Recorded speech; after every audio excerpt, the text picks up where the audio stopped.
भगत की कैसी मर्यादा है।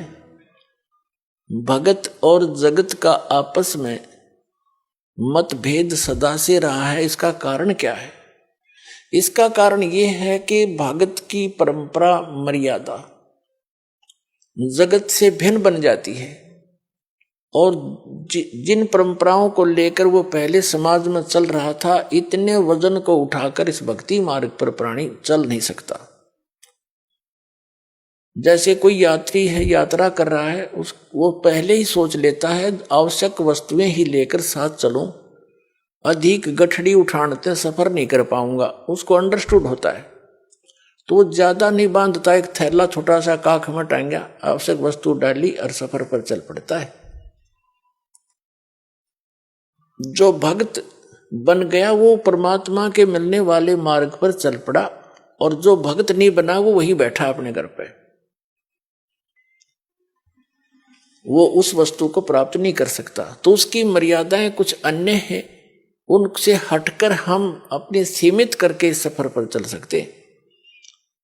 तो इस प्रकार जगत और भगत की आपस में मतभेद बना रहता है कि ये तो ऐसे भी नहीं करते, ये त्योहार भी ना मनाते, ये तो दहेज भी ना देते, ये लेते भी को नहीं। तो इस तरह के हम नहीं कर सकते, क्योंकि हमें ज्ञान हो गया कि आज हम किसी से लेते हैं, कल देना पड़ेगा।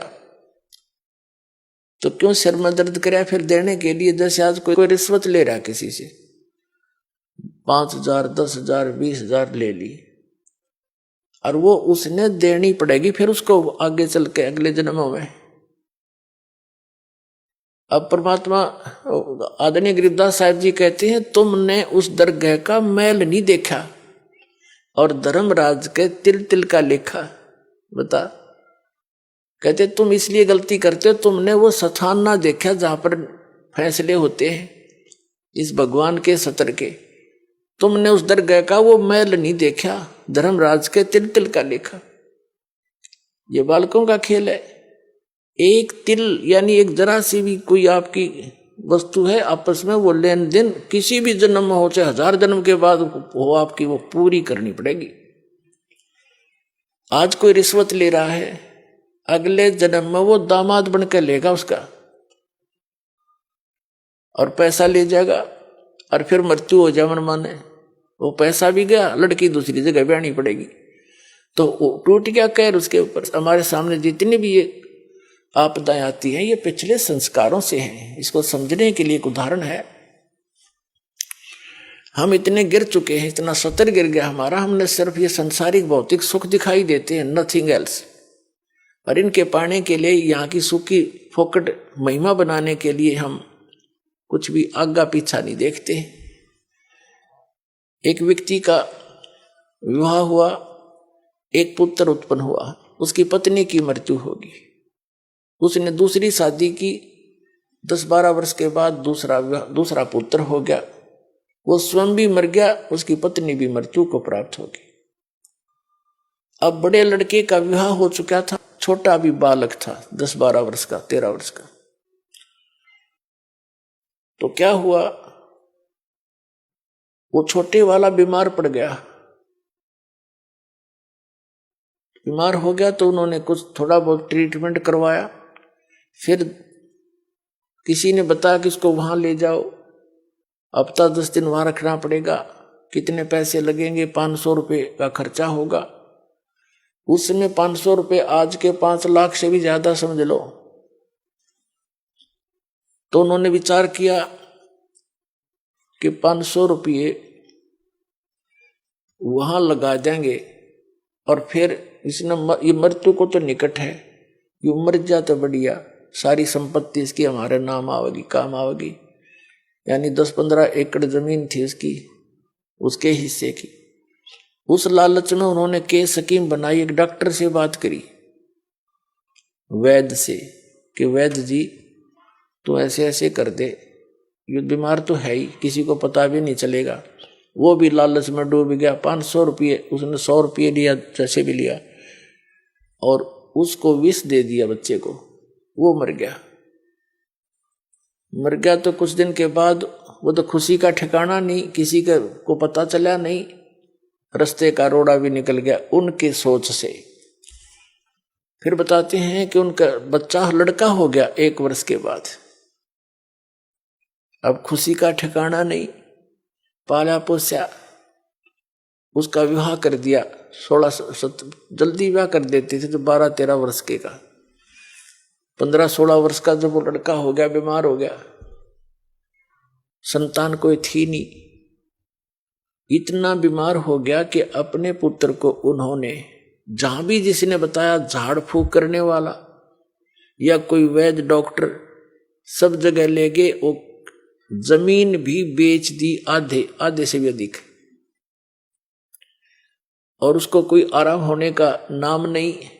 एक दिन वो उसका पिता बैठा, लड़का लेटा हुआ चारपाई पर, कति अस्थि पिंजर शेष था। तब उस लड़के ने कहा कि भाई साहब, अपने पिता की तरफ मुंह करके कहा, भाई साहब। अब उसने सोचा तो कति इसकी बुद्धि भी खत्म हो ली, मुझे भाई कहने लग गया। कहा कि भाई साहब, मेरी लकड़ियों की व्यवस्था कर ले और एक कफन तैयार कर ले। वो कहता है, बेटा मैं तेरा बाप हूं, मैं तेरा पिता हूं, भाई नहीं हूं। बोला, नहीं तो मेरा भाई है। अरे सुन ले राम कहानी, मैं तेरा वही भाई हूं जिसको तूने विष देकर मारा था।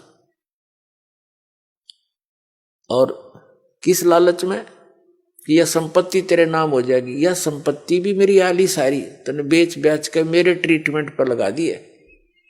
अब केवल तेरा मेरा हिसाब एक कफन और लकड़ियां का रह रहा, कर ले तैयार। तब उसकी वह बुद्धि के सक्रिय खुल गए। अगर सचमुच मैंने तो नाश करया, भाई मारा और संपत्ति भी गई। रोन लग गया, आंखों में पानी भर के। तो वो लड़का कहने लगा, ये भी रोन दौड़ तो कुछ ना पाखंडी, तो अपनी तैयारी पकड़े।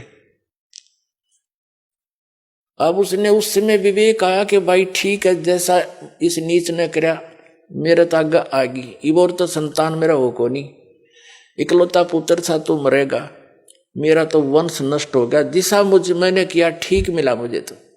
पर एक बात और बता दे, जो है तेरी पत्नी है, तेरी मृत्यु के बाद अब इसको जीवित जलाया जाएगा, क्योंकि सती प्रथा थी उसमें। पति मर जाता था तो पत्नी से पहले तो पत्नी को जिंदा जलाया जाता था चिता में, जैसे मुर्दे को फूकते, उसको सती कहते। अब इसका क्या दोष, इसने अब इसको जिंदा जलाया जाएगा। तब उसने बताया कि वो डॉक्टर कहाँ है जिसने मुझे व्यस्त दिया था, वैद्य। उन्होंने बताया कि आपके 2-3 वर्ष के बाद उसकी मृत्यु हो गई थी। तो उस लड़के ने बताया कि ये वही है, ये डॉक्टर मेरी पत्नी।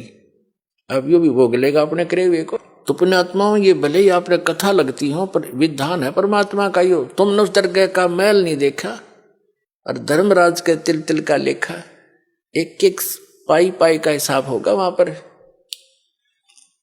तो इस प्रकार हमने परमात्मा पर विश्वास करके, और जो साधना दास बताता है इसको करके देखो, और फिर लाभ देखिए उस परम पिता के। आपकी किस्मत से न्यारे देने लगेगा आपने, आप सोच भी नहीं सकोगे भगवान, हम तो सुना करते भगवान ऐसा कर देता है, पर और आज हो रहे हैं हमारे साथ।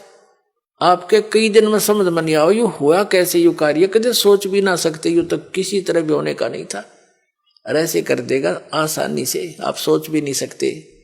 और फिर आपका विश्वास और दृढ़ होगा, ऐसे भक्ति में लग जाओ।